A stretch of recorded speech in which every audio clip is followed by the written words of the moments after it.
Superman, we finally meet. Would you like a coffee? Where's the dog? Dog? The dog, loser! You took the dog! Oh, hello, everybody. Welcome to the Friday Night Frenzy, where all ships suck, and the topics, they're more like a set of guidelines. Joining me is two very exquisite people. First off, it's the first time on the Frenzy and my first time with a VTuber. We have the very adorable Squidorable. Hello, everybody. Hi, I'm Squidorable. I'm a bobtail squid VTuber, and I do retro games and talk about movies now, turns out. Expanding your audience is always good. And returning to the Frenzy, we have fellow comic book creator and somebody who is much better looking than I am. We have Vaughn Coleman. Don't put yourself down, but I appreciate it. No homo for the record, you know. No homo. No homo. You get all the ladies. It's fine. So we have a first comment. We have Ellie Can Draw saying hype. Yes, this is hype. First time Mazel Tov. Yes, thank you, Drunken Pumpkin. Oh, yeah. We're just gonna explies the cake is not real. The cake is a lie is the correct quote, actually. Yeah. The cake is a lie. Actually, the cake is real. If you do some glitches, you actually find What? the cake. Seriously? That's great. Really? Yeah, the cake Because I remember people would say that in middle school, the cake is a lie, and I never understood what that was a reference to. And then finally I was playing Portal, and then I got to that part, and I'm like, oh my God! For years my friends would say this stupid shit. And I'd be like, what the hell are you talking about? And I finally got it. It's the same thing of like people saying like, would you kindly? And like what? And then you play Bioshock. Would you kindly? Yeah. Would you kindly open the door? You know, and then you get to that scene in Bioshock. It's like, oh man, I love Bioshock, dude. That was so good. I haven't played Infinite yet. So yeah, so we're talking about the most recent Superman movie, and I had planned on having a set time for spoilers, but Vaughn was like, nah, bro. So we're gonna hold off spoilers for as long as we can, but at some point we're gonna put the spoiler tag up, and that's gonna be your warning. But until I say so, or until it just kind of goes in that direction, non-spoilers. But real quick, let's do some introductions. Squidorable, since this is kind of your first time, tell people about yourself real quick. Yeah, I'm a VTuber, obviously. I play a lot of retro games on stream. Right now, yesterday we did a playthrough of Little Samson on the NES. We do a lot of retro stuff. That's kind of what I do. I'm an old comic book fan, but I haven't been actively reading comic books for a while. I think after the Deadpool core took off, I kind of lost interest because there was this big thing with Deadpool. There was just too much. And I stopped going to comic shops. But Superman has kind of reinvigorated me to get back into some comic stuff. Well, I know a place you could start. And I know the second place. Yes. Yes. Okay, Squidorable. Just kind of we're both comic bookers, both me and Vaughn. Yeah. So speaking of Vaughn. Yeah.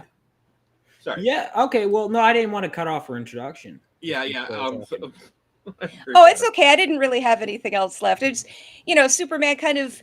I've never been a huge DC person, but this movie kind of got me back into the spotlight. It was pretty much Booster Gold for me, and then I fell off when they kind of redid Power Girl, and just kind of never got back into it after that. So with the New 52 design. Yeah. Ugh. That's what that honestly turned me off. And then they switched artists for, I think they switched artists for her too, from Amanda Connor, and that's when I was out. I love Amanda Connor's run. I got it right. I have a couple issues signed by the team. Oh, that's awesome. She's like my favorite artist. Yeah, I find her so inspiring. She's great. Oh God, where is I have it somewhere. My Power Girl. Where the hell is it? I have it somewhere. I thought I had it on my shelf. This is messed up. It disappeared. Right when you needed it. Oh no, I have it. It's right here. Oh, dude, that's awesome. I think I have most of the issues too signed. But no, I love these guys. They're great. Yeah, I mean, that whole run is great. Justin Gray was the first writer to ever, professional writer to ever like read my script and give me feedback. He was, So cool. but yeah, Hmm. and I love that run. I remember just getting because I had to go back and check it out. I wasn't reading it when it was coming in, and I remember I was like, "What? Like, why are they making?" It was right when I was getting into comics is when the New 52 started, and I was like, just learning about all these characters. I'm like, oh, they just changed them. The second I'm like, what? That must have been so frustrating. It was really I was pissed. I was like, what? And also, I was a teenage boy who was just like getting into titties, and then they're taking them away. They're taking the titties, Mom. Right when They're I'm taking getting the here. titties. Yeah, right when I'm getting into Right- it. Like, right like when Black I'm starting to Canary, get into they gave her a titties, new they take 'em costume. away. The guy gave Power Girl a new I was like, what the hell is going on?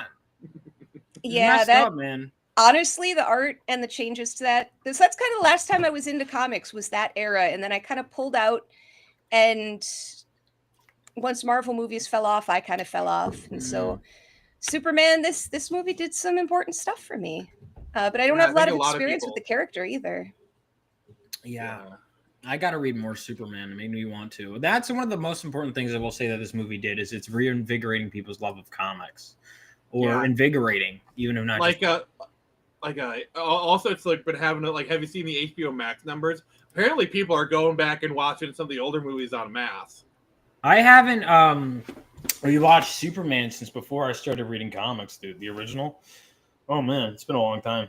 I need to go rewatch it. It's been a while. I meant to like rewatch Man of Steel before this review because like I want it like now that I've seen Superman and I just fell in love with the movie. I kind of want to go back and like rewatch Man of Steel. It's like oh wait, we haven't even done your introduction, Vaughn, yet. Go ahead. Sorry, I kind of derailed stuff. No. No. I aided in the derailment of the conversation. Yeah. I just want to make sure you get your Yeah. So my name is Vaughn Coleman. I am a comic book writer and creator. My own book is called Phenomenova. I have 2 issues out, and a third one is coming to Kickstarter soon, August 1st. I also have my own YouTube channel. It's just my name. My name is Vaughn Coleman on all socials. If you're looking for comics to get into, it's also on Global Comics. You can read the first 10 pages free. You could read it, buy copies on RebelOasisStudios.com if you want to catch up before the new one starts crowdfunding. But it's a superhero story set 20 years after World War III and follows the son of a veteran who strikes out to become a superhero. I always see an age of deconstruction. It is a reconstruction, a reconstitution of the superhero genre. Nice. Which is kind of why I like the new Superman, is that it felt like it was doing that. And I'm like, yes!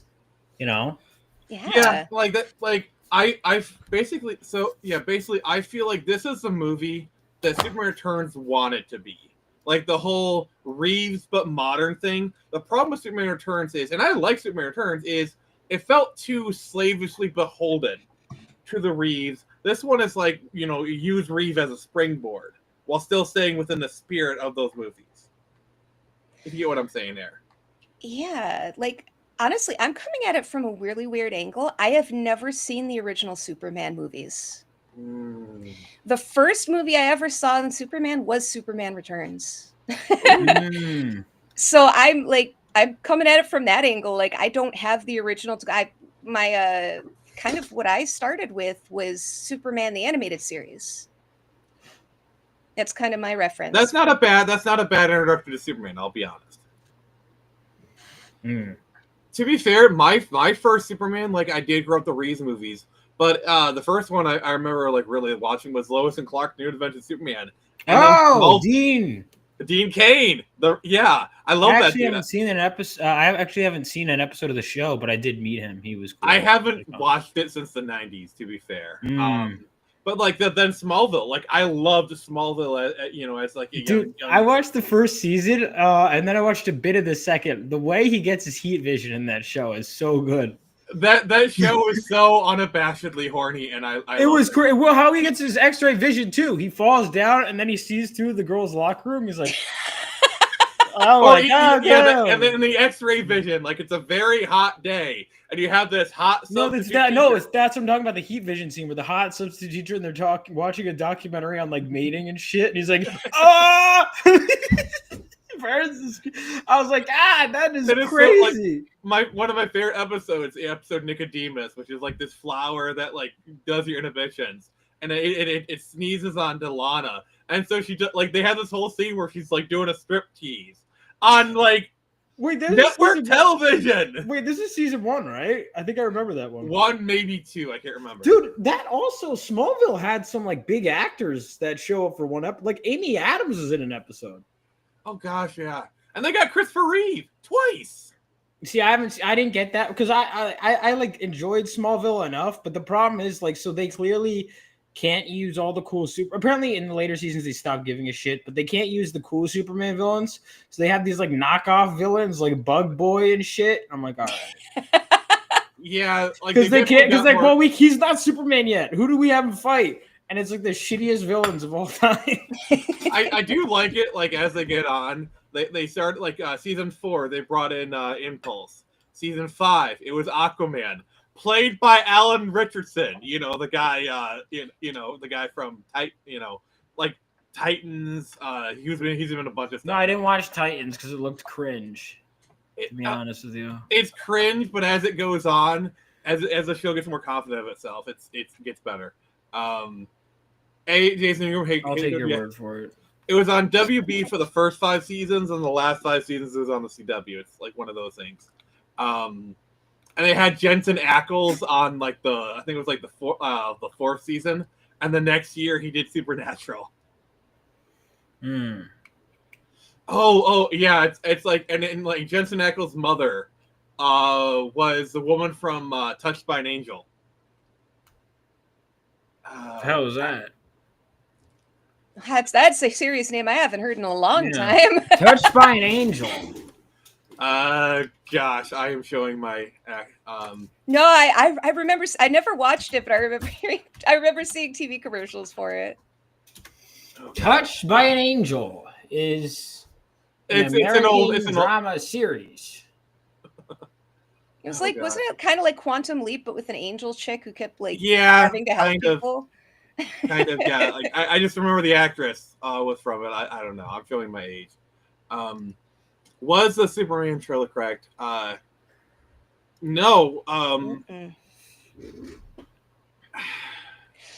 just want to say, like, like I got really upset with like some people trying to like stir up drama with like yeah. Oh my god, because so annoying. Is there politics in the movie? Yes, but they do the classic like sci-fi thing where they bury it under like allegories and whatnot, to where you can kind of ignore it if you want to. Yeah, easily.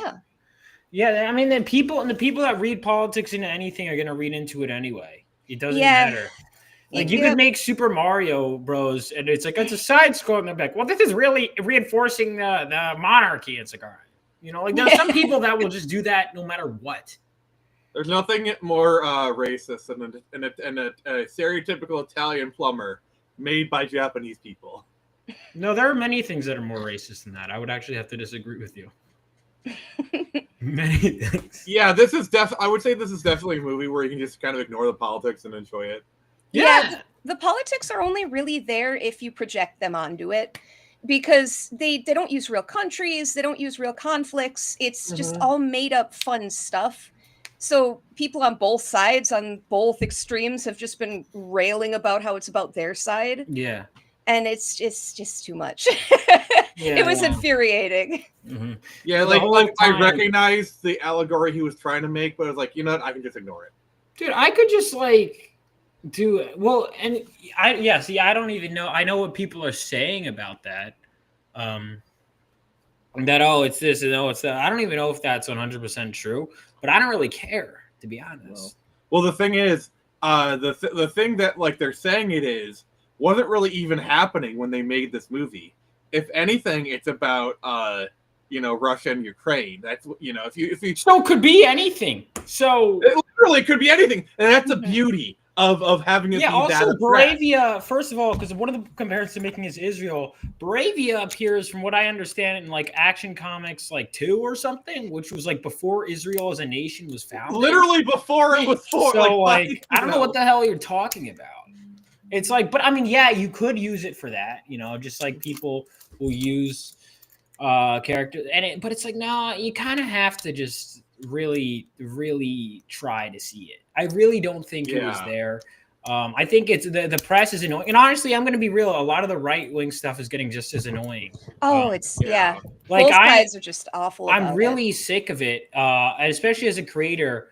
Even just I was overhearing some talk at like work that people are like, oh, you have to be super partisan this or that these days. It's annoying because it's like I have mixed views, and it's like, oh, yeah, like I've even been told this in marketing, like, oh, you got to pander to even like oh, this group or that group. I'm like, no, actually, shut up. Like if I'm selling my book at a convention, this is a lot of internet stuff. I don't I'm selling at a convention, right? I'll mention my book is set after World War III, and I'll have I remember one time one of my first cons on table, I think even my first, someone goes, Trump caused it. And then the next person walks by and goes, oh, so that would be something Biden would do. Thing now that he's not, that's happening now that he's not the White House. And I sold the book to both of them. So it's like, let them project whatever politics they want onto them. Uh-oh, watch out. This guy's got bananas. Okay. Sorry, I was just trying to be silly. I know. I was waiting for the punchline. What's the punchline? Yeah, it's like, we were kind of talking Banana about this. Funny. We're talking about this earlier. Well, random. Oh, yeah. Like, I'm going to go ape. Oh, gosh. Do you know about Random Chimp Event, by the way? What is it? No, it's just because I remember if you look up, like, it's these really ominous memes where it's like, where will you be during Random Chimp Event? And it's like just like a monkey's face zoomed in. And so apparently, because it's like the chimp uprising, but like to make it more ominous, people just say, like, where will you be during Random Chimp Event? Or it's really fucking funny. I'm trying to find it. I'm thinking of chimps. I'm just gonna post this on Twitter real quick and not with no context. All right. I want you guys both to. No, I'm not. I think you just need to retweet it and silently endorse it, but we're not going to explain it to anyone. Random. Let's see. There's random shit. Where will you be during? Hang on. Speaking of chimps, what do you think about like the whole cancel culture kind of aspect of this movie, where Superman is, they kind of do that, that thing? I mean, I liked it. There's one thing that I think they did that it was actually my biggest gripe in the movie that's tied to that, but also a lot of the good comes from it. I do like that it shows how ridiculous cancel culture is, that even Superman will not be good enough. That even he will be canceled.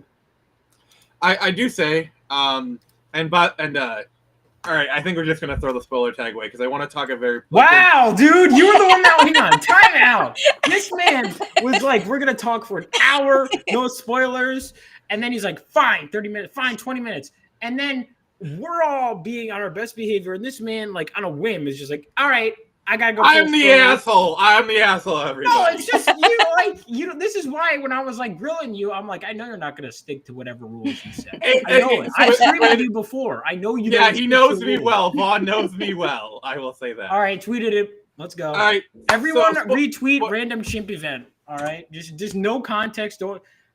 Don't like. I want people to just be confused. No quote retweets. Just retweet. No, don't say anything. I want people to be like disturbed and confused. I've never seen that before. That's really funny. Okay.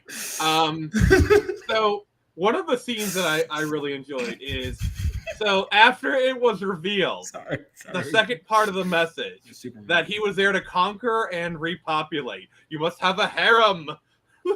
Like. I like bitches get money. I like how so Tevya likes your VTuber model, by the way. Oh, thank you, Tevya. So one of the things I really enjoyed, and like, you want to talk about subverting expectations, I like how Superman goes into the Stag building and the Justice Gang comes in there and they that was the Stag building? I didn't even think of that. Oh my god! It said Stag on it. It said Stag Enterprise. I must have missed it. I'm normally like, oh my god, yeah, that's so cool. No, but like they go to talk, and even like Green Lantern, gets on some privacy. They give him a chance to like actually say give him his side of the story. Because normally every other movie there'd be some fight, like, oh, you're evil now, we're gonna fight. No, the people that actually cared about him, they gave him a chance to talk. And You that's know? Guy Gardner. He's a dick. Yeah. And he was nice enough to be like, okay, let's hear him out. Mhm. What the hell? Yeah, no, exactly. And I think first of all, the fact that they nailed Guy Gardner too, like just nailed him. God, yeah. Like it felt like he was leapt right out of the books. This is what Guy Gardner would do. This is what this. That's what it felt like for the vast majority of the characters. That I'm like, yep, this character would do that. Yep, this character would do this. With the exception of a few characters, which is why those few really stuck out. Well, first you finish your point, and then I'll because I want to get my gripes out of the way, so I can go back to jerking this. But yeah, I liked really how I liked how they actually talked about it. Like there's a lot of this stuff, and probably like the one sequence that really capped this movie is like, you're really nice and kind. He says maybe that's the real punk rock, and like to me that exchange is like the essence of this movie. Yeah, that was my favorite part of the film, honestly. That part, I felt just this warm, fuzzy feeling come over me after that. Like, that's perfect. It shows what a wonderful, kind person he is. And there are people like that. And it's nice to have a hero that embodies that, and I'm not sure, especially with recent Superman adaptations, I'm not sure we really got to that degree of kind person. I was like, he's just he hates that dog, but he will give it the best treatment he can, and he will save it. That kind of a situation. Yeah, I think I read something by Gunn earlier. Like that was kind of the big reason why they had the Supergirl cameo at the end. It's like worst part of the movie. We'll get to that. We will get to that, brother. We will get to that. But like the fact that like it wasn't even his dog. The dog is like a terrible little shit that he probably doesn't even like. But he's just so good that he just cares about the dog. He saves him anyway. That is Superman. Yep. Okay. Right. Okay, go ahead, Fawn. All right. Well, because I don't want to go straight into negative. We were gushing. Do you want me to go straight into it? No, do you want me to go straight in and then go back to the good? Is it okay? Is it okay? Sometimes you gotta purge the boil, right? Okay, you gotta ready? get your system. All right. First of all, Superman. What a piece of shit portrayal of that character. I love Supergirl. I love her. And when she showed up, I was like, yeah, let's go. I was so happy to see her show up. She's so cute. And then she gets attacked by Krypton. I'm like, oh, this is... And then I'm like, what? Oh, she's a drunken... Oh. Okay. And then she goes like, bye, bitch. And then leaves. And I'm like, all right, that's fucking Supergirl. And then he goes, yeah, she goes off to get drunk with red planets, whatever. And then I'm like, all right, so this is probably the Tom King bullshit. I've never read it. Apparently that story is good, but then here's my whole thing. Okay. Superman looks like a fucking asshole because Superman is like, yeah, you know how like they're supposed to, what I like about Superman and Supergirl is they look out for each other, right? Because she was sent to look after him. By the time she arrives, he's now older than her. So they kind of have like that dynamic where they're always looking after each other, right? By her not even questioning anything after how she's been and just treating him like shit and then drunkenly flying off. And by him just going, oh, yep, she just goes off to get drunk and whatever and showing no concern. When they show no concern for each other, it's such a bad note to end the movie on when we have a caring Superman the entire time. And then he expresses no concern for his cousin that's clearly making bad decisions. I don't know, man. It's clearly coping for some trauma with like that. Which it makes it worse. It makes it worse because it's like my cousin has trauma. She's getting drunk. She saw Krypton got destroyed. She remembers it very clearly. Like that's the whole point of her character. Like because like she was like a teen, like 12 or 13. Krypton got destroyed. She saw it blow up. It is very clear memory for her. Do you understand my point though? Yeah, I do. I'm just like that's my point though. So she's yeah.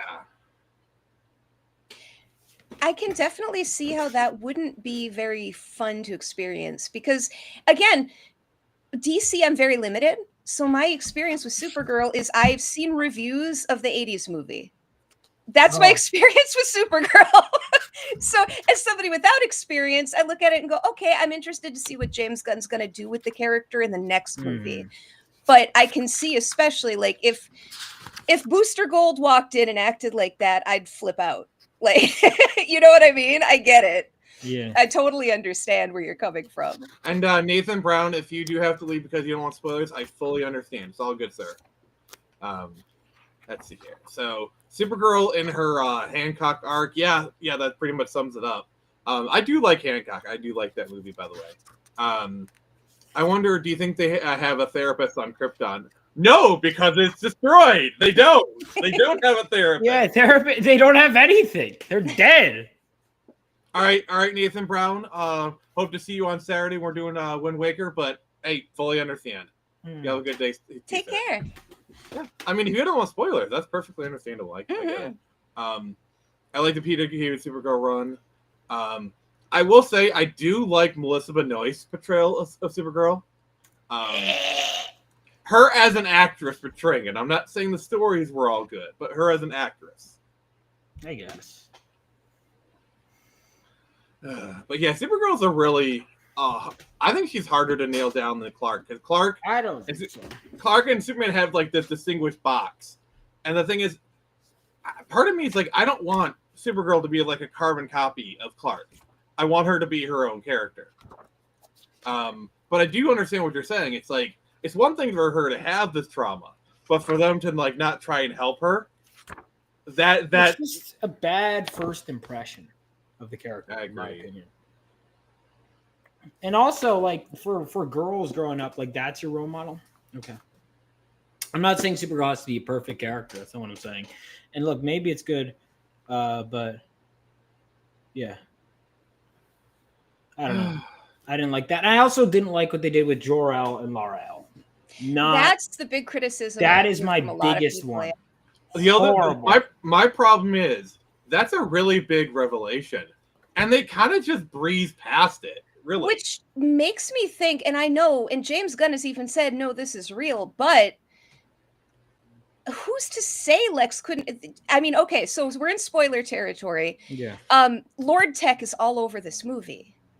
Every piece of technology is Lord Tech technology. We see Max Lord. What's to say Lex couldn't have worked together with him and doctored the footage? We never see, I know. See, that's the thing. The movie goes out of its way to say it's legitimate. Like, they even have Mr. Terrific say, "Hey, these crypto, these like security guys in Washington that I trust say it's legit." You know, like Mr. Terrific, a guy who clearly knows his shit.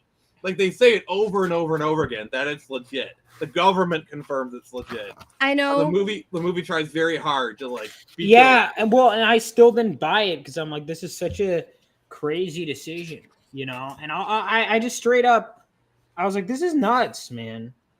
Like, I'm real. I'm like, I just do not like this. It's interesting because it's a very easy retcon. You can very easily. That was why I'm like, why commit to it then? Because one of the things I had is there are so many different ways you could have had it taken out of context. Language is and I thought that this is going to be an easy wipe away, and it wasn't until that last scene where A was Supergirl mixed with the L's, where he's looking up at his show me my parents, and it's just his Earth parents and not the Kryptonian parents. I was like, oh, so it's a double gut punch because I didn't like that Supergirl and I didn't like the L's thing, and I thought they were going to show at the end. See, it was taken out of context. It was like, oh, this is real.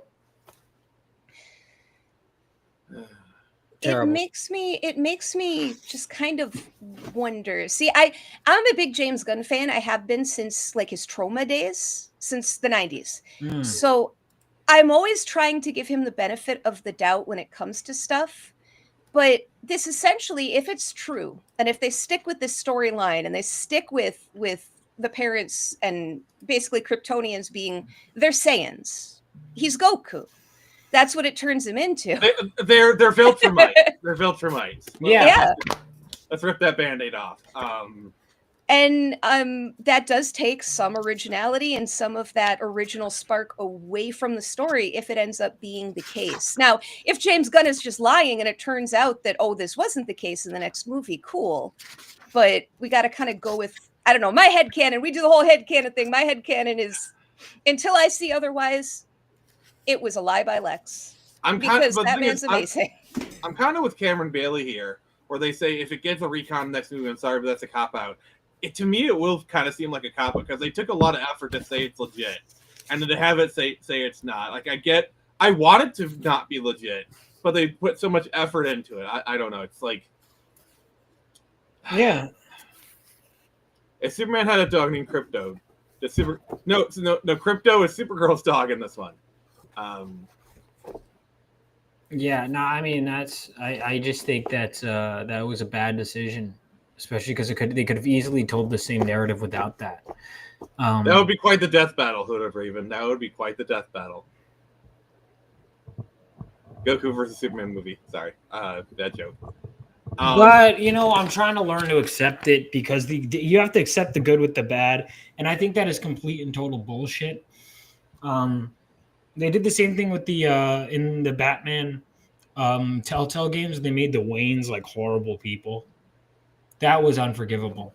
And that feels a bit destructive. And I tried to get through the second season, and I just was like, I got through the whole thing, and I was just like doing the motions at that point. I was like, so Vaughn, let me ask you, what did you like about this movie? Oh my god, so much. And that's, I guess, why those things really stick out to me. If the whole movie sucked, I'd be like, I don't even know where to begin.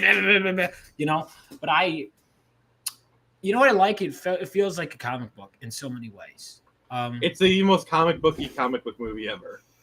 Like, even down to the point where, well, you know what it does? It proves that like you don't have to explain every single character and have it make every single plot beat. Like, oh, Lex has a pocket universe for some reason. Well, it's not even just that. You could have characters like Guy Gardner show up. Who's he? He's a Green Lantern. What's a Green Lantern? It's Green Lantern Corps. What's that? He was chosen with a ring. My mom, who knows nothing about that, understood what was going on. She watched it with me. She knows nothing about comic books. She was like, yeah, I like this character. I like this character. The guy in the cave, did that guy confuse you at all? Like Metamorpho? No, didn't confuse her.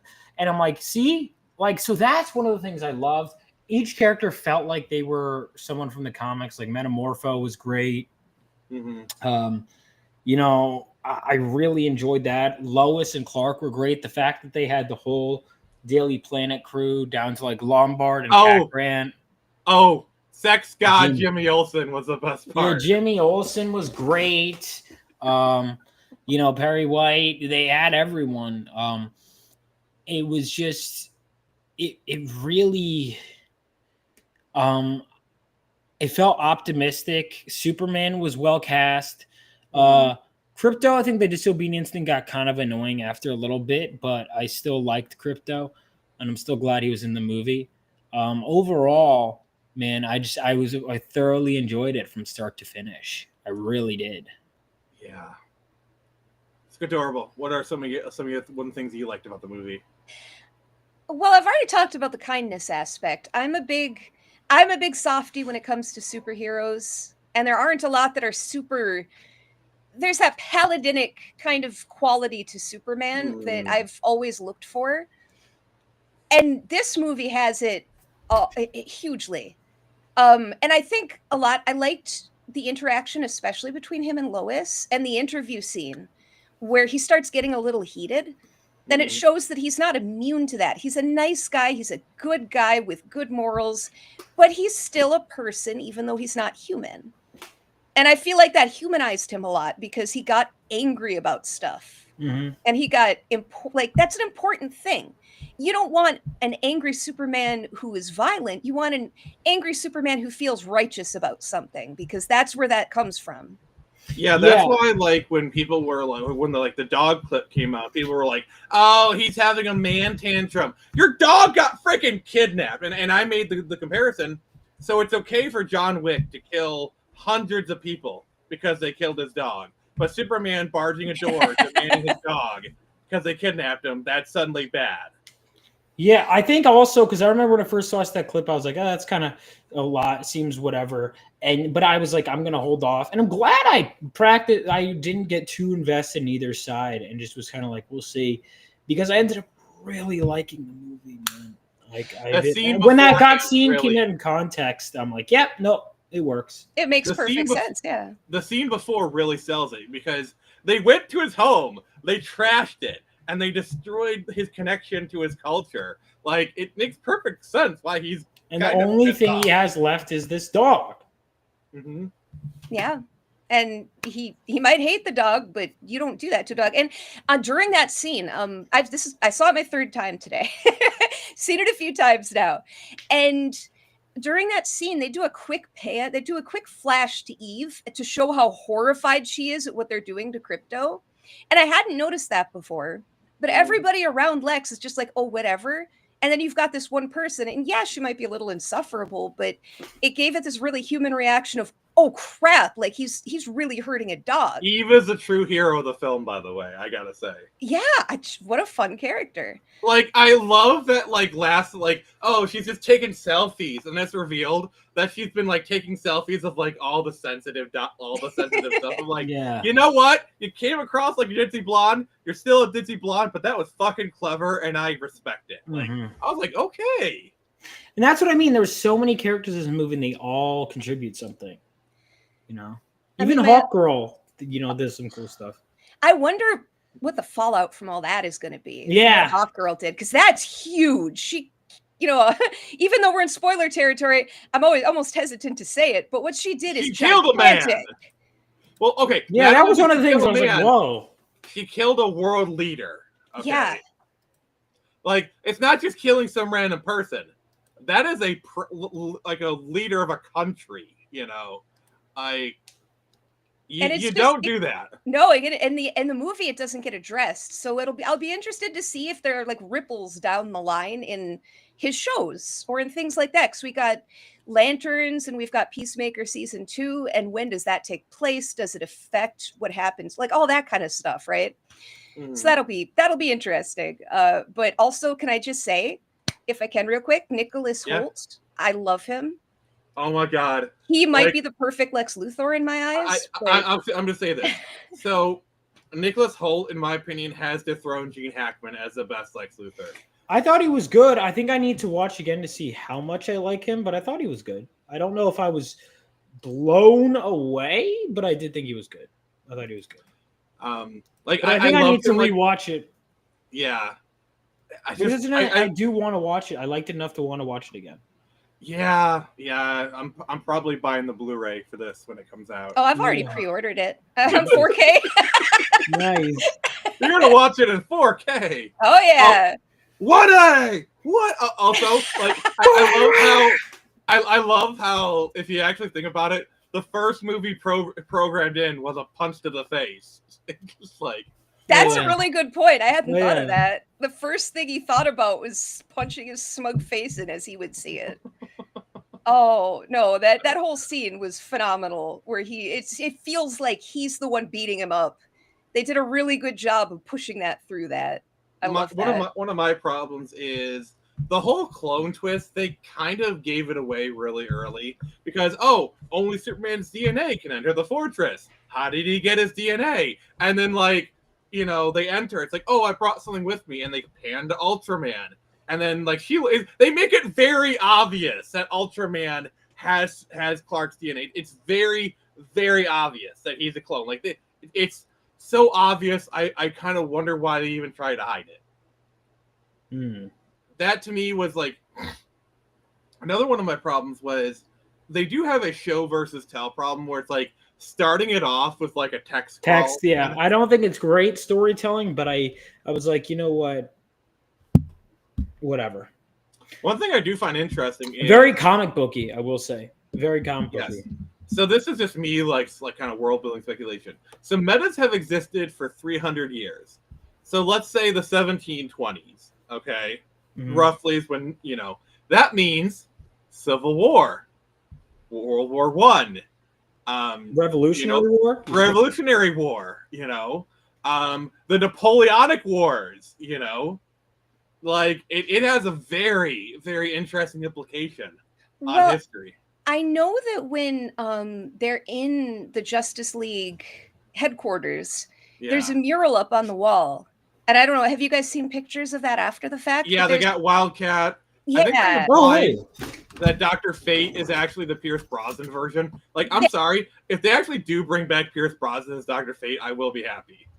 So there's characters from all, like, not super, like, all the way back, but they do imply that this has existed for quite a while now. And I don't know how they're going to work that in with everything they're establishing, but the implications are really interesting. Yeah. Because the JSA, usually in DC Comics, they're usually like the precursor to the Justice League. But they fought in World War II. Yeah, and maybe they were in the 50s. Like that's about it. But then the thing about it is, and this is important, Mr. Terrific, the original Mr. Terrific was a JSA member. The original Hawk, or not the original, but there was Hawkman and Hawkgirl or Hawkwoman. Well, that's the other thing. Like, which version of Hawkgirl is this? This is this is Kendra. I think is Kendra is Cuban. Okay, so this is like the one that gets reincarnated. It's not the Thanagarian. No, I think they both. I think I saw something about James Gunn talking about it, or somebody was talking about it, and they said something about her being the reincarnated soul, like her being possessed by one of them, by the soul of Thanagarian. Well, that's how it is, because people, it's not mutually exclusive. So the originals crashed from Thanagar, and then thereafter have been reincarnated on Earth. So there's technically both elements, is my understanding. Hawkgirl and Hawkman have a crazy history, and it's yeah, because like sometimes you have them where they're just straight Thanagarians, where they come straight from it, kind of like the Justice League version, because they're not like. I know like there's an episode towards the end that's like really stupid. That kind of like they do like a last minute reckon, like, oh yes, they actually are reincarnated or whatever. It's really where is this mural? I'm trying to find this mural. Let me see if I can find it. I think let's take a gander. Oh, here we go. I will. I won't share it. I will send it to you. I don't want to spoil anything for anybody, but I will DM it to you. No. It's we could. Oh, I could do it in here, right? Well, aren't we spoiling the whole movie right now? Oh yeah, I just don't want to do it. Yeah, on we're on the spoilers. It's on Twitter. Yeah. DM it to me. DM the picture to me or whatever. I'll do it. Okay, thank you. Sorry, I just don't want to put it on my timeline on Twitter totally so that I don't kill it for somebody else. There you go. Sent. All right, Happy Dino. You have a good one. All right, let me. And I'll send it to you, Vaughn. Woohoo! Yahoo! No, this is. I didn't catch this the first time, but when I went back and rewatched it, I saw something, and then I went and found one of these posts, and it kind of breaks down who's in it. Oh shit, dude! Yeah, I gotta rewatch this. Hold on. All right, so Vibe, yeah, that is like, yeah. I remember when I saw this, I recognized Wildcat. That's the only one I recognize. Vibe. That is a crazy. That is definitely the Flash. Wait.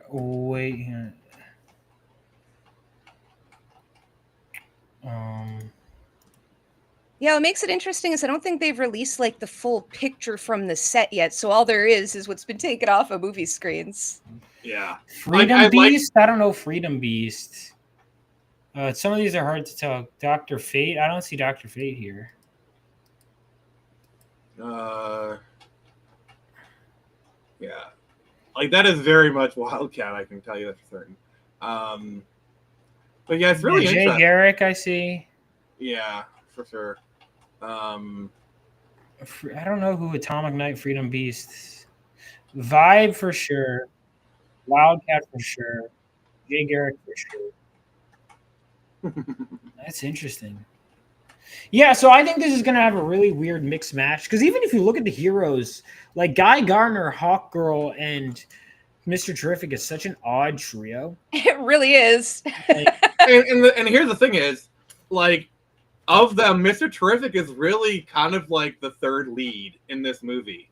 The other two Justice Gang members are very much supporting members. They don't get nearly as much screen time as Mr. Terrific. Like Mr. Terrific gets like a whole action sequence to himself. Arguably one of the best in the film. Yeah, I was surprised about how big of a role Mr. Terrific had. I loved it. Also, do you realize that was the actor who played Darwin? Yeah, I learned on that after the fact. What a comeback, Darwin. Yeah, like I just love the justice. It's like they killed the one mutant whose mutant power is that he can't die. You know, adapt to this, and it's like, why? I thought you can't. But why didn't it work? And yeah, the actor is just so amazing. Like, bitch, please, I'm goddamn Mr. Terrific. Like, Just the actor played it so well. You know, it's interesting, and it is one thing that I will say about the movie, and this is just a nitpick from my end. There's a lot of swearing. Yeah, and normally I kind of don't agree. care, but I can't show it to my nephews because they're too young to hear shit constantly. I do agree with you on that, honestly. I do like the one F-bomb they get. Perry's like, how long have they been effing? Like, did he say that? Yeah, like at the end of the movie, right before they go into like the abandoned mall to like have their floating I don't kiss. remember him saying that. That's crazy. Perry White looks at Jimmy and says, how long they've been effing? And Jimmy's like, 3 months, I'd say. Yeah, that's like my big problem with the film. And that's a James Gunn problem because he just loves to swear. That's his thing. He likes to punctuate with curses.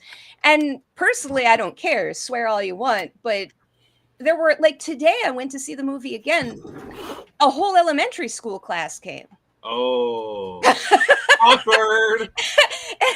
You know, it's like, cool, but parents don't pay attention to the ratings anymore. So I think it just kind of becomes a whole thing, adding in like that's all. Well, I'm sad I can't show it to my nephews. I do agree that there's there didn't need to be that many swear words in this movie. Oh, even super adorable. Shit, you could have called it something else. You should show them Happy Tree Friends. It's a really good show for kids. It's not. Wow, I didn't hear that. Oh dear. Yeah. Well, the thing is, like, my thing was, I don't like James Gunn, like R-rated James Gunn. I think he's way too much of the curse words. My thing is, you put him in a PG-13 environment, he does his best work. Guardians of the Galaxy, all that kind of stuff. Yeah, when you kind of put a little bit of a muzzle on him. Poor choice of words, I guess, but like he actually does really good. Like he creates really good stuff when you, like, okay, Gunn, maybe like 2 curse words instead of 50 in this scene. That's why I don't like stuff like Peacemaker. It's vulgar for the sake of vulgarity. Yeah. See, I kind of love Peacemaker. I know I'm just kind of spitting in the face of what I just said, but I like that's more of an adult-oriented thing. So it's kind of like people think Superman, they think family friendly because of the 80s, 70s, and 80s Superman movies. So it's kind of a cultural thing more. I don't know. I just want to show it to my nephews, and I can't. And that makes me a little sad, that's all. That's like my biggest issue with the movie, personally. Yeah. But like it's really kind of interesting because this film has had like a really big impact. It's like it's overperforming at the box office. Is it? Yeah, it is actually. I thought they were saying it wasn't doing well. No, it actually had like the highest grossing Thursday thing. Like it's like 15 million over estimates or whatever. I went to one of the Tuesday Amazon Prime pre-screens on Tuesday, the week it came out, and that theater was not full, but it was pretty busy. I was really surprised to see how many people showed up before. Oh, I didn't realize it. Wait, so if you had Amazon Prime, you can go early? Yeah, you could sign up. Like it was an email that they sent out that was like you got a link to go to an early screening in your area if it was showing, and you could pay. I know. I saw it like the Sunday, like last Sunday, an IMAX showing, and it was like packed. For like a Sunday at 6, IMAX showing, it was packed. Like I think that's kind of a big deal. Like even today, I went to a very small theater. Like it's one of those little hometown style theaters. Mm-hmm. And like I said, there were like 30 kids there, plus it had to be at least 15 to 20 like older people there, seniors, watching the movie, which surprised me on a Friday in the middle of the afternoon when people are busy doing other stuff, Yeah. It was kind of nice to see. Yeah, it's nice to see like people like the whole movie theaters are dying, there's superhero fatigue. Like I swear, every time people start talking about superhero fatigue, another superhero movie comes out that starts that like this is the one that'll kill it, guys. Yeah, every time there's like a movie that comes out that proves it wrong. Okay, but this time for real. For real. He swears, guys. He swears. How did the Peacemaker cameo confuse you? Like he's in the universe. I don't know. Well, because But, they have this shitty Snyder shit in there, right? I know you're a Snyder brony, aren't you? I mean, I don't know. Like, I don't know if you saw my post. I did rank this higher than Man of Steel, so Beast. like I still like Man of Steel. I think I it's don't a good hate it. movie, but it's kind of gone down in the rankings. Like of the top 5, it's probably number 4. You know, Of what? Top 5 Superman movies. Oh, really?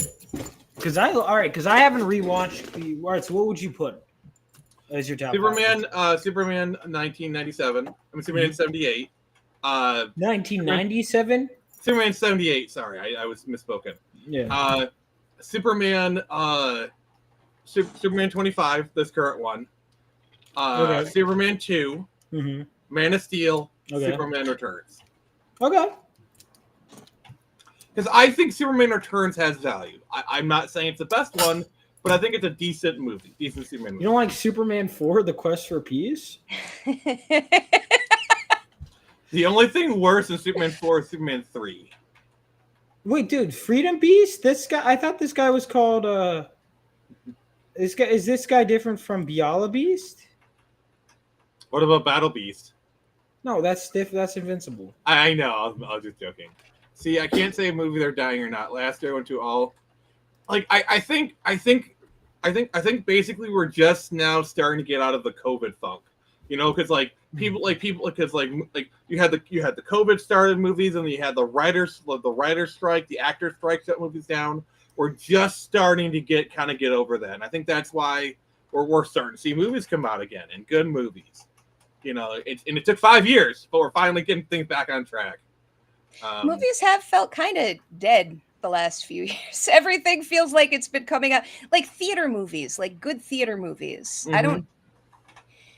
That's kind of what Superman brought. It felt really nice to be able to go to a theater and see something fun. Well, the big problem with movies is streaming killed the mid-budget movie. Like, for example, if Good Will Hunting was made today, it would be a Netflix original. Yeah, yes. Yeah, it killed comedies. The Hangover would be a Netflix original. Like all these low to mid-budget movies are all streaming now. They're all streaming movies, streaming stuff. We don't get those kind of movies in theaters anymore. And then also the death of DVDs, which was a viable secondary market for movies for 20, 30 years. You know, VHS, DVD, Blu-ray to an extent. That's not really a viable, it still happens. But you had movies that could bomb at the box office, but then do really well on DVD, and they're called icons. You know, movies would get sequels based off of their DVD sales. And that's just not a thing anymore. Yeah. No, the industry is changing when it comes to how movies are released. And COVID had kind of a negative impact. But I will say, this isn't Superman related, but it reminds me of the fact that Superman is kind of up there with, I don't know, okay, this might be a girl thing. I don't know. Have you guys seen K-pop Demon Hunters? Because No. that movie, I swear to you, that movie reminds me of Superman in the way that it is very positive, very fun. It could have kicked the butt of stuff that was out in theaters right now, but they released it straight to Netflix. So there's still really interesting, weird, good stuff coming out in streaming. Yeah, it's kind of like with the Barbie movie. I am nowhere near the demographic for Barbie, but it appeals to somebody and it made money. You know, just because it isn't for me, that doesn't mean it isn't for somebody. Yeah. All right, so, man, I'm trying to think. I think overall, yeah, I like the comic book. You feel I like how optimistic was from beginning to end. I do want to rewatch it. I like that it's a lived-in universe and it's an ongoing universe that has history, and it's a weird history. That's probably, if you asked me a couple years ago, it's going to be a weird mix, even just based on that mural. I'm looking up these characters and James Gunn really just pulled from all over. Let's throw 3 characters here. The tech guy, Mr. Terrific. Okay, he's from JSA. We got Guy Gardner. He's and it's just kind of what? But I didn't mind it, and it felt like they called it the Justice Gang because they're well, we can't have it. It's not a league if it's 3 people, and it's not a. society either if it's 3 people. And it's also sponsored by Lord Tech, so that's the other thing. Well, Lord, because Maxwell Lord, and again, yeah, you didn't have to. Those are all like little things, but it's kind of like you don't have to harp on it, but it's for us fans to go, I know what that is. I know what that could lead to. You know, like Simon Stagg, it's like, oh, okay, Metamorpho. Yeah. I know how that's related, you know? And the thing is, it's not like with most of these things, you see it and you're like, okay, so they're going to change it into this. Like, this is what it's going to be. Like, for example, when a certain director decided that, like, Zod's body is fucking Doomsday. Like, if James Gunn's doing it, I don't think he's going to do that. Like, okay, I will say this, I though. also liked is, like, the kaiju. kaiju. Real quick. I just want to say this. I really did like the line in BVS. If God won't kill man, then the devil will do it. Like, that line goes really hard. You thought that line went hard? I thought it was like, I mean, if I was in like elementary school, I might have thought that was. Oh, that is a slap in the face, right, dude? It's a shitty line. Agree to disagree, my friend. The devil may do it. I'm Jesse Eisenberg. I'm the worst casting ever as Lex Luthor. That was so weird. Terrible casting. All I remember about that movie is the jar of piss. Granny's peach tea. The devil may do it. I'm Lex Luthor. Did he look? He should have gotten shoved in a locker by Superman. That's how the movie should have ended. What a fucking dweeb. Oh god. No, but anyway, I walked right into that one. No, I mean, so like you don't have to know everything. Like even like I missed the wife, but Sapphire Stag was there for like I need to rewatch it, dude. But it wasn't like it was years ago. I just be like, he's right, he did, and I was just enjoying the reference, you know. Well, it was. I rewatched it, like I said, and I noticed this time Lois Lane was doing some big investigation into Stag. She had like 4 boxes of files that were labeled Stag on her desk, like in the background. On her, yeah. So stuff like that. Like they've got little tiny references scattered throughout the film that you got to really look for. Simon Stagg, isn't he a Batman villain? No, he's well, he can be, I guess. Because I know he appeared on BTAS. Yeah. Oh wait, when was he in BTAS? Because I know he's in Justice League as well. But he's because obviously he's leads directly to Metamorpho's creation. If you've read, and they got that Metamorpho episode on Justice League where that's what I'm saying. Where Simon, I guarantee you, James Gunn just watched that episode of Justice League and be like, okay, that's what we're gonna do, because like the whole Metamorpho creating kryptonite comes directly from that episode. Oh, was it? Oh, yeah, I forgot about that. The episode where Metamorpho and Justice League. Well, he might have done that in the comics. I don't know. He might have, but I guarantee you, James Gunn probably just watched that episode. See, all right, I'm looking at it. I don't think Simon Stagg appeared in the animated. I swear he appears in DCAU. Like maybe. No, he does. He appears in the Justice League show, but I don't think he appears in Batman the Animated Series. Well, speaking, but he's in Arkham Knight. He's in Arkham Knight. Oh, see, here's the other thing: is this movie felt like a live-action adaptation of Superman the Animated Series. I could see it because the Superman the Animated Series had a lot. I remember there was a certain point where I was like, dude, every episode feels like a crossover with a different hero. Can we just have a Superman villain? But also, like that series was heavily building into Justice League with how many superheroes show up. But also, it had the Superman villains. And also, I do kind of like sometimes more grounded Superman. Don't get me wrong, those OP moments can be really cool. But I liked having a more grounded Superman. Well, personally. Here's my question for you. Who should be the next villain? I'm thinking either Metallo or Parasite. Everyone's saying Metallo. And you know what? I really like Metallo. But Metallo, Parasite, I'm hearing those two a lot. I almost feel like they may have set up Bizarro, possibly. If not, here's the thing: if it's not that guy, he's gonna be Bizarro. He will be Bizarro. But if he's not, but here's the thing: if he ends up not being Bizarro, what we could do is say, "Oh, I had a backup in a test tube. Oh no, the test tube got messed up, and now he's Bizarro." This is the only other thing. I think he's either going to be Bizarro or Doomsday, and the way he's going to be Doomsday is a black hole. He ends up on an alien planet, and they turn him into Doomsday.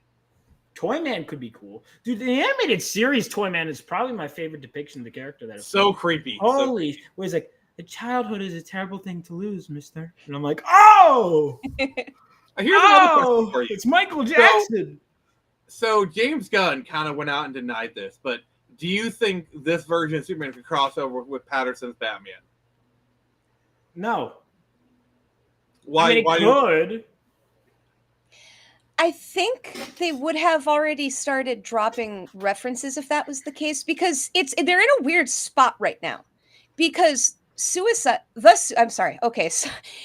Suicide Squad has characters from Suicide Squad, but is not in the same universe as Suicide Squad.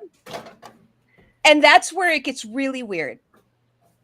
And they've got to make that pretty clear. And I think they're going to do that by not introducing the Robert Pattinson Batman, because that Harley Quinn was already from another universe. And I think the Suicide Squad is still part of the old continuity, and it's Peacemaker season 2 onward. They're going to do some shenanigans that is in the new universe. Well, I guess I'll have to see. Remember, at the end of Peacemaker season 1, the Justice League show up. We have Jason Momoa and Ezra Miller. Oh crap! I forgot about that. Yeah. Yeah, they make a stupid. Never mind.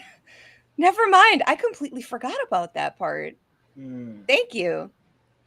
Yeah. And technically, Batman has appeared in this new universe because, like, Creature Commandos, there is like a quick Batman cameo. It's like a very silhouette kind of thing. So technically, he's appeared already.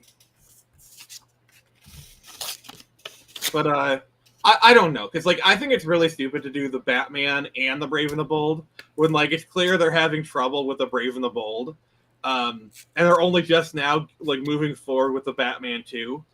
So I think having 2 Batmans in movies is a really stupid idea. There's also the tone thing, because like James Gunn has said he doesn't want to do a silly Batman. So like, how serious a Batman do you want to do? Because if you're not gonna do a silly one, anything serious, you're kind of bumping into the Robert Pattinson version, which is not like dark, but it's like no, movies can be serious and just not be. Here's the thing, you know what we just do? Don't do an ultra. Here's what we do: have like if Ra's al Ghul is going to be the villain. Look, I'm willing to learn to like Damian if I need to. I've always hated him because I love. First of all, they better still acknowledge that Tim Drake exists and was Robin. They better not do that New 52 bullshit. That was such bullshit. Oh yeah, he was never Robin. Fuck you. Especially after you just spent the last 2 years doing a Red Robin series where Tim Drake was all over Europe looking for Batman, and at one point Ra's al Ghul called him detective. Yeah, no. So here's the thing. I think what they're gonna have is they're gonna have supernatural elements in the Batman movie, like Ra's al Ghul. Maybe we'll get Clayface. Maybe we'll get. Oh, they're doing a Clayface movie. They're doing that. I think they said it's going to be a body horror. Yeah, which is an interesting choice. I don't know what they're going to do with Clayface, it. so that, it'll be about a commentary about Hollywood and bodies. Which could work because he's an actor. Basil Carlo was an actor. Yeah, one of the earliest Batman villains, but originally Clayface didn't have powers. It was the Matt Hagen one that had powers, and then they like melded them together. It was a Clayface, Matt Hagen, Preston Payne, and then whatever the Lady Clayface is. I think if they're gonna do a James Gunn Batman, just go straight BTAS. Have the Batman be serious, but actually care about the people, like the people he's facing up against. So Batman, comic book Batman, or BTAS is Batman. Yeah, just go straight. Just make Batman, dude. Just straight up make Batman. It gets butts and seats. Well, I mean, just I'm talking actual Batman, comic book, animated, you name it. It's not that hard. It's really not that hard. And every single director is like, he's hard to adapt. No. Here's my Batman story, okay? It's an already established Batman. He already has a Robin. It's Dick Grayson. Dick Grayson is 15 years old. He's getting tired of being Robin. So he leaves and becomes Nightwing in the movie. And then you find like either Jason Todd or Tim Drake or whatever. There's the site. Or Tim, which one? I don't know, because I know BTAS went directly to Tim Drake, but they like put elements of Jason Todd. The problem basically was Jason Todd. Keely Chow says, "Hey, Skadorable." Sorry. But like the problem with Jason Todd is he's got a timer on him because you need to do Under the Red Hood at some point. He's got to die and he's got to become Red Hood at some point. Tim is an actor is a character you can have for extended periods of time. Jason has a timer on him. That's a problem. Which is why my ideal Batman movie, A Lonely Place of Dying. That's where you start. Hey, Horrible Man, long time no see. I disagree with you, but you have every right to say your opinion. What? Because to me, I don't respect that opinion. Jason to me has always been the rebound Robin. Jason Todd has always been like he's the rebound. Yeah. You know, and it fails miserably. He's the dead Robin. So if you like you could honestly you could probably do like I don't know, like because if you do Jason, then you have to do Under the Red Hood. It's kind of you kind of have to. I don't know. But I think doing a Batman movie and having an already established Robin and have it be Dick Grayson and have him leave and become Nightwing in the movie or something, I think would be interesting. Squidorable, how would you do it? Honestly, I've been sitting here thinking about it. That's why I've been so quiet. I don't know. The way that they've done Batman in the recent movies, and by recent I mean obviously since the Joel Schumacher stuff stopped. If they're afraid of Robin. They've been afraid of they've taken it so hard, dark and serious that it became unfun. And so I think they're just gonna have to really work to make it fun again and make Batman interesting again. Because to me, when we're talking about like, it was Dark Knight. I always get mixed up because the naming conventions in the Nolan movies were terrible because the last one is called Dark Knight Rises, right? I mean, it's not as bad sounds as like the it should Schumacher. belong to it. It's not as bad as the Schumacher ones where you have Batman Forever, but it's actually Batman 3. And then Batman and Robin is the one where Robin's been around for a while. Yeah, that was confusing. But I always think Rises should be in the middle because it sounds like it's the middle part to a trilogy, right? Everything was so dark and so foreboding, and it just got kind of a slog. And I just want them to make Batman fun again. I don't really care. Can I be honest? How they do it. No. The only Nolan Batman movie I like is Batman Begins because it has like that fun energy to it. Like they have like the quips like, Mr. Wayne, what do you call that? Damn good television. Like I like you are in hell and I am the devil. You're not the devil. You're practice. Protection for you? No, protection for them. It's just got that like fun energy to it. Yeah. I just miss fun in Batman. All right, Vaughn, you clearly want to disagree with everything. No, I don't. I was nodding along. No, I was thinking about it. Because I'm like, yeah. So what do you think? I mean, I think we need just like a comic booky Batman. Okay. And I like not talking, I think there's so much you could pull from. I think what we don't need is, we need an ultra grounded Batman. Dude, he could be grounded in some elements, but not in all. We got that. Elements. It was the Batman. And I did enjoy And in the Dark Knight trilogy. The Dark Knight, yeah. I'm like, wait a minute. Because that was one of the things that bothered me about Matt Reeves' one. It was like, but this one is more grounded. I'm like, so just like the last trilogy we just finished? And see, the problem is, the Ben Affleck version, they were trying to go in a more comic booky, but it was the Dark Knight Returns comic, Yeah, except it was shitty. You know what? He's killing people the whole time. It's That's terrible. not Batman.